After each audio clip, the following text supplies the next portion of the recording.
રાજકોટ સહિત સમગ્ર સૌરાષ્ટ્ર અને ગુજરાતમાં જાણીતા ઉદ્યોગપતિ મૌલેશભાઈ ઉકાણી નવો દાખલો બેસાડી રહ્યા છે. તેમની દીકરીના લગ્નમાં આવનાર લગભગ 5,000 મહેમાનોના નામ સાથે વૃક્ષ વવાશે. એટલું જ નહીં, વૃક્ષ વાવ્યા બાદ અપડેટની પણ વ્યવસ્થા કરાઈ છે.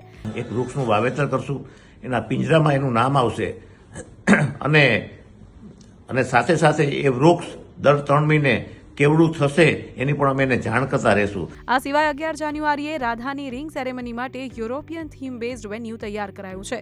આ વેન્યુમાં આકર્ષક એન્ટ્રી ગેટ, ઇગ્નુ આકારનો કાચનો ડોમ તૈયાર કરાશે. આ જાજરમાન લગ્નમાં મહેમાનો ફ્લોટિંગ ટેબલ પર ડિનર કરી રહ્યા હોય તેવું ફ્લોરિંગ તૈયાર કરાશે. તો સ્ટેજ બેકગ્રાઉન્ડ ટ્રેડિશનલ રાખવામાં આવ્યું છે. લગ્નની વિધિઓ શરૂ થતા પહેલા નવયુગલે ભગવાનના આશીર્વાદ લીધા હતા. અત્યારે દેશ આગળ સનાતન ધર્મ તરફ વધી રહ્યો છે, તો મારી એવી લાગણી હતી કે સર્વે ભક્તોને અમે પહેલા દર્શન અપાવીએ અને પછી અમારા લગ્ન પ્રસંગનો આરંભ થાય. ઋષિ અને રાધાના ગોળધાણા અનંત અને રાધિકાએ જ્યાં સગાઈ કરી તે જ મોતી મહેલમાં કરાઈ હતી. રાજકોટથી દિવ્ય ભાસ્કર માટે રક્ષિત પંડ્યાનો રિપોર્ટ. શેર એન્ડ ડાઉનલોડ કરો દિવ્ય ભાસ્કર એપ.